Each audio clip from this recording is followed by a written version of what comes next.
こんにちは。日本語クラスです。皆さんお元気ですか？今日はこの写真のお話をします。はい、皆さんの国でよく人が言う言葉、決まった言葉ってありますよね。こういうことをよく言いますよ、私たちっていうの。はい、日本語だとことわざと言います。ことわざ。はい。漢字もあるんですけど、ことわざの漢字あるんですけど、ちょっと漢字難しいので、はい。日本人もだいたいひらがなで書くんですね。はい。ここに左側に書いてあります。ひらがなでことわざと言います。よくこの言葉を言うと、みんな意味を知っているというのです。もちろん日本人も学校でそれを勉強します。はい。ですので、何かがあった時に、これは何々だねって言葉を言うんですね。はい、よく言う言葉。それが今日、紹介します。はい。まず、これいっぱいあります。ことわざというのはね、皆さんの国にもたくさんあると思います。はい。今日は私が好きなことわざ、はい、一つ紹介したいと思います。そして皆さんもぜひ使ってほしいと思っています。はい。ですから意味をお話しして使い方どうやって使えますよというのを紹介しますね。では、今日紹介することわざはこれですね。石の上にも3年という名前です。はい、ということわざです。石の上にも3年。石ね、今皆さん写真、見てると思いますが、そう人が石の上に、そう椅子じゃなくて石の上に座ってますよね。ちょっと変でしょ。なんでね、えどうしてどこですかこれはってね思いますよね。はい。どこかはよくわかんないんですけど、昔の人が言った言葉なので、石っていうのがね出てくるんですけどね、これですね、どんな意味だと思いますか？石の上に石の上にも3年、何これ実は続きがあって、石の上にも3年座っていたら石も暖かくなりますよという言葉がここに隠れています。はい。わかりませんってね。はい、そうかもしれない。はい、何を言っているんですかってね。はい。ですね。すいません。でもそうなんです。石って冷たいでしょ。外にある石。そうで大きな石で、座ることができて、でそこの上にもし皆さんが3年間ずっと座っている、どうしてってね、トイレに行きたいですとか、お腹が空きます、そうですね、でもそういうことちょっと忘れてください。そういうことじゃなくて、3年間座った、もし、はい、何かのトレーニングです。何かの訓練、トレーニングです。練習をしている。何ですか？ヨーロッパの人は特にこうやって座れませんっていう人もいますよね。1分間も無理ですって人をね聞いたことありますけど、例えばね、椅子、ただ座ってもいいです。椅子みたいに。でもね、その椅子じゃない、石、この大きな石の上、冷たいけど、もし3年間あなたがその石の上にずっと座っていたら、石は少し暖かくなる。少しとは言わないんです。もう暖かくなる。この冷たい石だってあなたによって暖かくなりますという意味なんですね。わかりませんね。それでもわかんないですよね。そう、すいません。私が言いたいこと、はい、もっと簡単に言いますね。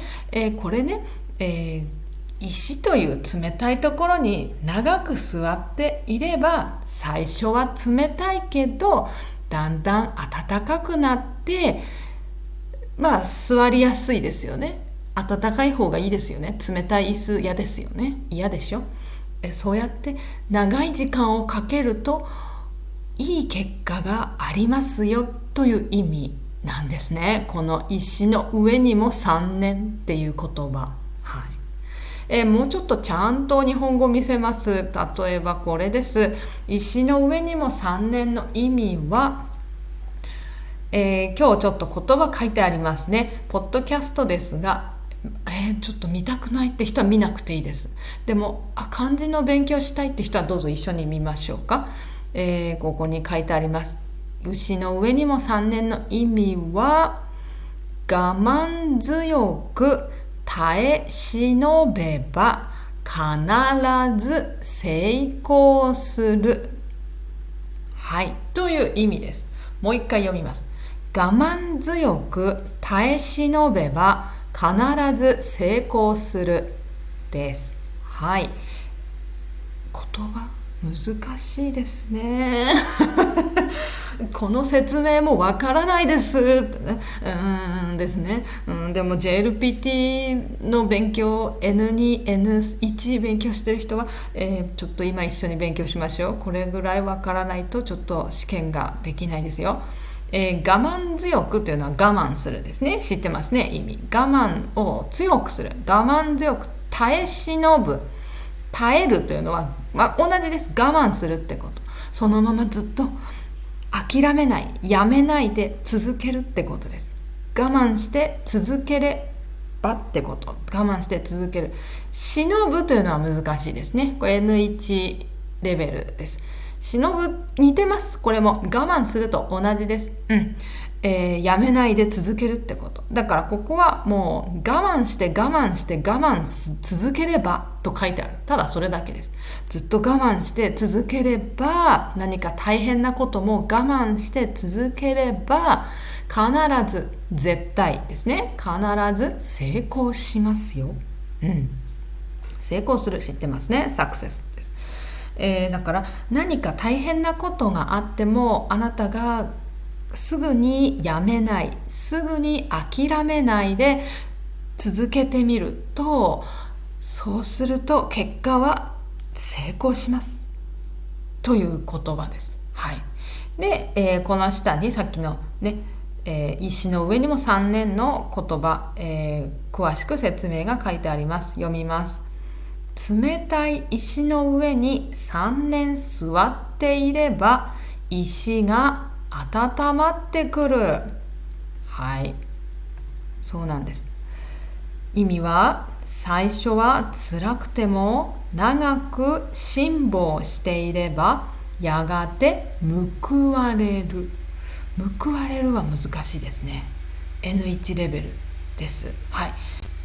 報われるは、意味は、今まで成功しないでずっと失敗していた、それかずっと大変だったんだけど最後成功する意味です。報われるという、今まで頑張っていい結果が出るという意味です。報われるという言います。はい。だから冷たい石の上に3年ね座ってる。どうして座ってるんですか？趣味ですか？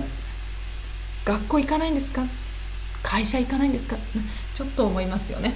ですがこれはですね、実は昔の、仏教、はい、仏教のトレーニング、でそういうことをしていた人がいるらしいです。なんかはっきりわからないらしいんですけど、理由は。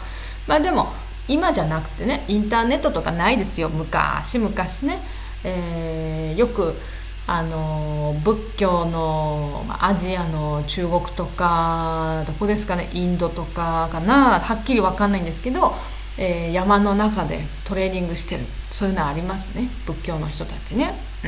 でその時に椅子じゃない、いつも私椅子って言いますね、すいません。石はいっぱいある。石の上にね、座って、何かこう考えてるんですね。でね、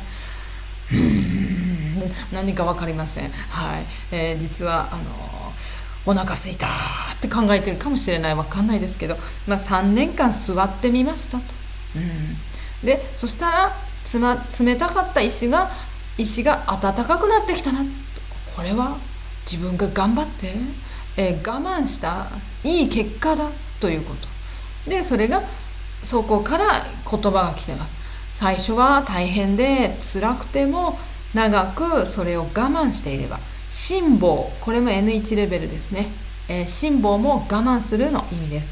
辛抱我慢していればやがてはいつかはっきりわからないけど、後で将来そういう意味、やがていい結果が出る、報われますということです、これとてもいい言葉だと思いませんか？これ皆さんのことにも使えると思いません？皆さん今まで日本語ずっと頑張って勉強してきましたよね。どうでした？日本語の勉強簡単でした？すごい簡単？すぐにもう JLPT の読解リーディング読めました？できないでしょう。そんなに簡単じゃないですよね。でも頑張っていろんな言葉を覚えて練習してきましたね。だから今昔より、例えばじゃあ1年前より読めますね。それはあなたが我慢して日本語の勉強を続けてきたから、いい結果が出ています今。これです。すぐにやめたらどうですか？ひらがな覚えた。カタカナもあるんですか？日本語。やめます。日本語の勉強やめます。そうしたら日本語読めないです。もうちょっと我慢してカタカナ勉強して、そして漢字もちょっと勉強したら読めますよ。ちょっと日本語読めるようになりますよ。いいことありますよ。それそういうふうに使います。でももうちょっと使い方、今日3つ紹介したいと思います。これとこれとこれ。いきますよ。石の上にも3年の使い方、これぜひね、使ってください。日本人これみんな知ってます。とても有名なことわざです。これことわざでもちょっとそれは私よく知らない、あまり使わない、その言葉は日本人あんまり使わないよっていうのもあるんですけど、これはねすごく有名、ですのでぜひ皆さん使ってください。じゃあどんな風に使う？例えばこれ読みます。石の上にも3年と思ってやめずに仕事を続けていれば必ず報われるよと先輩社員に言われた。使えますよ。こうやって意味わかりました？意味を確認します。意味を言いますね。石の上にも3年だと自分であなた思って今の仕事を辞めないで、今の仕事大変だけどね、あなた始めたばかりだから、この仕事まだよくわからないですね。でも難しいからもうやめますと言わないで、まずは3年間ぐらい、3年とは言わないけど、まずすぐやめないでちょっと頑張って仕事続けてみましょう。そしたらね、必ず絶対にいい結果が出るよ。きっと仕事今より分かるようになって、今より仕事が好きになるよと会社の先輩が自分に話してくれました、言ってくれましたってことです。先輩社員、よく言います。これ先輩社員、意味は自分より先に会社で働いている人です。先輩社員です。だから先輩社員は何か自分に教えてくれるかもしれない、よく知ってますからね。ですのでこれ先輩社員はとても優しい人ですよ、頑張って、やめないで、ちょっと頑張ってと応援してくれてます。こうやって使う。じゃあ例えば2つ目、これもとても皆さんに関係がある、皆さんのことです。いきましょう。読みます。コツコツ日本語の勉強を続けてきて、ようやくネイティブとスムーズに話せるようになってきた。石の上にも3年とはこのことだ。はい、わかりましたか？ちょっと大事な言葉が入ってますね。JLPT に出やすい大事な言葉が入ってますね。コツコツ。コツコツって何ですか？何ですか？食べ物ですか？とか、日本語の本の名前ですか？漢字で書けますか？書けません。これはカタカナで書きます。コツコツ、ぜひ意味を覚えましょう。大事ですよ。 JLPT で試験でね、コツコツっていうのはね、コツコツ何々を続ける、よく使います。これは少しずつちょっとずつ何かを続けるのことです。例えば毎日漢字を2つずつ毎日覚える。それを1年間続けます。それだったらコツコツ毎日漢字を覚える生活を続けてきました。そうやって使います。コツコツっていうんです。不思議ですよね。何か小さいことでいいんです。小さいことを毎日、毎日できなくても1週間に3回とかちょっとたくさんやっているイメージです。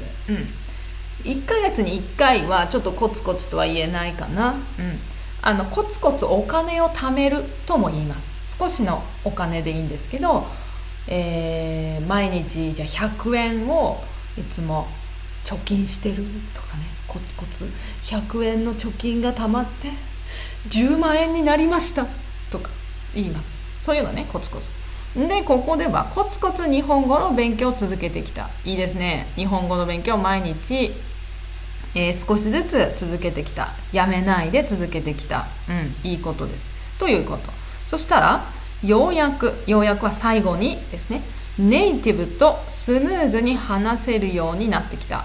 はい、ネイティブ、これはネイティブスピーカーの意味です。ネイティブスピーカー、これは大丈夫ですか？意味。ネイティブ、英語の意味ですね。英語の言葉です。ネイティブは、例えば私は日本語のネイティブスピーカーです。私は子供の時から日本語をお父さんお母さんが使って日本で育ちました。はい、ですので私の言葉は、自分が育った言葉は日本語です。ネイティブスピーカーです。皆さんは例えばじゃあ、アメリカで育ちました。でいつも英語を使って生活している。だったら英語があなたの一番使ってる自分の言葉ですね。そしたらあなたは英語のネイティブスピーカーです。スピーカーというのは話す人のことね。でよくネイティブって言います。スピーカー言わないでネイティブって言います。日本語のネイティブですかとかね。でここではやっとようやくネイティブの人だから私とかですね、日本語のネイティブスピーカーとスムーズに、スムーズはこれは止まらないで問題なく、そういうことですね。スムーズ、これは英語から来てますね。スムーズに話せるようになってきた。よかったですね。日本語の勉強を毎日少しずつ続けてきたら、やっとネイティブスピーカーと問題なく流暢に、スムーズだと流暢とも言います。難しい言葉だと止まらないで問題なく話せるように私はなってきました。私は日本語が上手になってきました。その意味ですね。だからこれはいい結果ですね。頑張ったらいい結果があった。それが石の上にも3年とはこのことですねと自分で思っている。自分で感じている。そういうこと。最初は大変だったけど、でも我慢して日本語の勉強を続けていたら、上手になってきたな、ネイティブスピーカーと話せるなと自分で思います。だから石の上にも3年ですね。本当にこれはもうこのことですね。この言葉はまさに私の経験と同じです。そういうこと。はい。では次、3つ目、これも似ていますよ。いきます。読みます。石の上にも3年というように、毎日欠かさずサッカーの練習をしていた息子は大会で優勝することができた。はい、優勝大事ですね。読み方大丈夫ですか？優勝、優勝です。書くときは優勝、でも読むとき優勝、優勝。はい、優勝は一番上のレベル、何かの戦い、何かの大会、コンペティションですね。戦い、大会で一番上のレベルを取りました。1番、2番、3番、あなたが一番いいですという時が1番が優勝です。1位ですね。1位、2位、3位と言いますね。で、毎日欠かさず、これもとっても大事です。これ N2 から大事です。欠かさず、ずは何々しないでの意味ですね。欠かさずは何々を欠かさずでないの意味で、欠かすというのが何かをしないの意味です。だから何かをしないのをしない。だから毎日欠かさず練習をしたということは、意味は毎日ちゃんと練習しましたの意味です。毎日しないことをしない。だからしたの意味です。した。毎日練習した。何を？サッカーの練習をです。誰が？息子です。はい。息子は、私の息子は毎日雨の日も風が強い日も雪の日も毎日サッカーの練習をしていました。だから優勝しました。1番でしたと、これは石の上にも3年ですねとよく人が言いますよね。そのようにうちの息子は頑張りました。努力しましたということです。はい。皆さんこれ使えます。はい。ね。いいでしょ？いい言葉でしょ？そう。で、これ、この3年というの、絶対3年間、サッカーの練習を続けなければいけない。じゃあ3年やればいいんですか？もう、3年でいい結果が出ますか？というわけではない。はい。もしかしたら2年でいい結果が出るかもしれないし、3年やってもまだ足りない場合もある。本当は5年、10年やらなければいけないかもしれない。はい。何年は大事じゃないですね。それより何か大変なことがあっても、それを大変だからやめます、もうやりませんじゃなくて、すぐにやめるじゃなくて、続けてみましょう。ちょっと続けてみましょうっていうことで、それで3年という3という数字を使っているだけです。はい。ですので、ちょっとそこは気をつけてください。で、これ本当にいい言葉だと思うんですね。皆さんも今1月で2025年始まったばかりですね。新しい年になりました。1月って新しいゴール、目標を探す、考える、見つける、決めるのにとてもいい時ですよね。だから何かね、自分でやりたいことがあったら、ぜひ始めてほしいです。そして難しくても、それがちょっと難しくても2月になってもうそれをやめるというのはちょっと早いかもしれない、もうちょっと続けませんかね。ですので、すぐにはいい結果は出ないです、すぐにいい結果が出るのは簡単なことですね。何かそれはちょっと簡単すぎることです。それはね。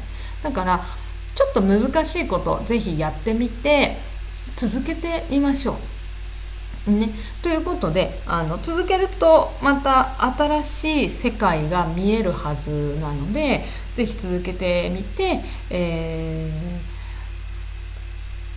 すぐ諦めないでやり続けるっていうのをちょっとやってみたらきっといいなって思います。はい。私も自分でそう思います。はい。特に言葉の勉強、皆さんだったら日本語の勉強は本当に時間がかかります。はい、これ何の言葉でもそうですけどね、何の言葉でもそんなにすぐには上手にならないし、やっぱり、続けるといろんなことが分かってくるし面白くなってくる。最初は大変です。本当に泣きたいうわーってね、日本語なんて本当泣きたくなりますよね。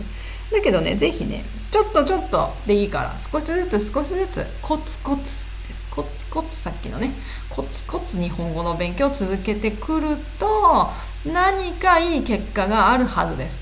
はい、そうですので、いや日本語使うチャンスないんですってね思ってても、意外とですね、なんか旅行してる時に急に日本人に会うとか、日本人がどこかで困っていて助けるチャンスが急に起きるとか、意外にいろんなことあるんですよ、意外とね。だからね、続けてよかったなって思うことあると思いますので、ぜひね、少しでもいいから続けてほしいなって思います。少しでいいんです。少しでいいんですよ。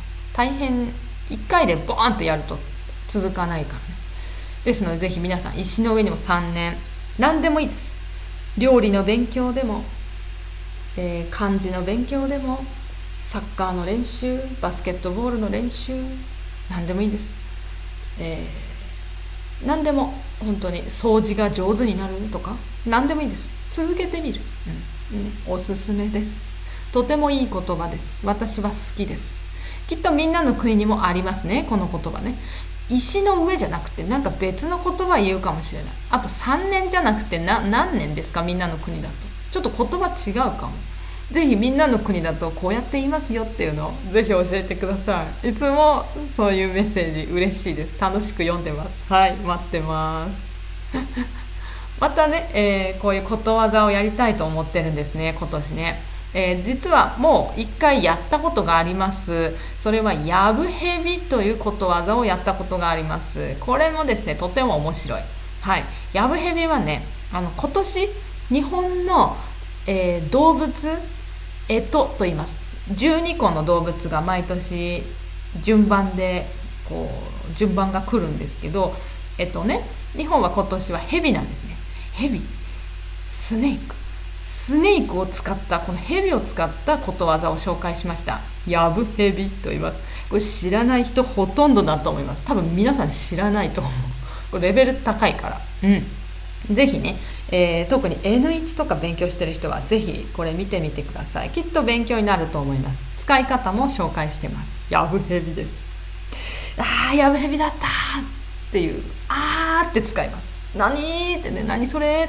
これ私の YouTube チャンネルの、ところに入ってますので、ぜひ見てみてください。ライブじゃなかったと思います。ちょっと私忘れました。ライブだったかな。どこかのフォルダに入ってます。はい。ポッドキャストのフォルダには絶対入ってますので、ぜひ見てみてください。はい。やべ何怖いじゃないです。全然違う。はい。ぜひ皆さん今年やぶへびしないように気をつけてください。何それ。はい。見ましょう。知らない人見ましょう。そして使いましょう。はい。あとは私の YouTube では他にもいっぱい勉強できます。例えばニュースを一緒に皆さんと読んで、そこから日本語を勉強して、そして日本の今のことを知ることができますね、ニュースはね。つい最近だとこれしました。日本で結婚した後に名前が変わるんですけど、それやめませんかっていう風に日本のルールが変わるかもしれないんですね。それについての問題ちょっといろいろありますとか、ニュースはね、いろいろまだ他にもたくさんビデオがあります。 YouTube の中で見られます。あとは特にたくさんあるのは、JLPT のビデオです。 JLPT のビデオはもういっぱいあります。読解、リーディング、文法、漢字、語彙いっぱいありますので、 N3、N2、N1 の人ぜひ見てください。はい、勉強できますよ。あとビジネス日本語の YouTube もあります。はい、34個ビジネス日本語紹介しました。これも難しかった。はい、でも人気があります。どうぞあとは私のオンラインレッスンもあります。もっと深く勉強したい人、そして本当に JLPT 合格したい人はぜひ私のオンラインレッスン使ってください。リンクは、今日の、コメントのところに書いてあります。はい。例えばですね、オンラインレッスンだけどビデオレッスンというのがたくさんあります。皆さん YouTube みたいに自分が時間がある時に見られます。ビデオだから。で、これはもちろん YouTube では見ることはできません。はい。一番人気があるのは読解のビデオです。はい。読解のビデオ。ここでは N2 と N1 あります。勉強のやり方と合格の方法を1時間話していますから、これねとても人気です。そして皆さんよくテスト合格してます。はい。ですのでぜひ皆さんも使ってください。あとは読解、文法、漢字いっぱいあります。ビデオレッスンね。はい。皆さん時間あるとき何回でも見られますからぜひ使ってください。あとは私と話しながら Zoom を使った授業もあります。それはビジネス日本語。これは、ビジネス電話のかけ方とビジネスメールの書き方を勉強しています。難しいですが面白いです。あと会話の練習。これも Zoom レッスン。話し方の練習をしましょう。ですます使った話し方とですます使わない話し方、どちらも練習しましょう。最後プライベートレッスンです。プライベートだからこれはあなた一人と私で勉強します。はい。何でもいいです。勉強すること JLPT でもいいし、会話でも何でも、はい。ビジネス日本語も OK です。N5 から N1 レベルまで誰でも一緒に勉強しましょう。私英語とドイツ語話しますので、もし日本語ちょっとわからないって人、はい、大丈夫です。英語かドイツ語で勉強しましょう。ではオンラインレッスン、このリンク今日のコメントのところに書いてありますから、ぜひそこから見てください。あとは私の Twitter も下のコメントにあります。ぜひそこから Twitter、X ですね、X、フォローしてください。よろしくお願いします。では、皆さんの国での、石の上にも3年、言葉絶対ありますね。きっとあると思います。ぜひ教えてください。メッセージで教えて何と言いますか。楽しみにメッセージいつも読んでいます。待ってます。よろしくお願いします。では今日もありがとうございました。また勉強しましょう。コツコツ勉強続けましょう。ありがとうございました。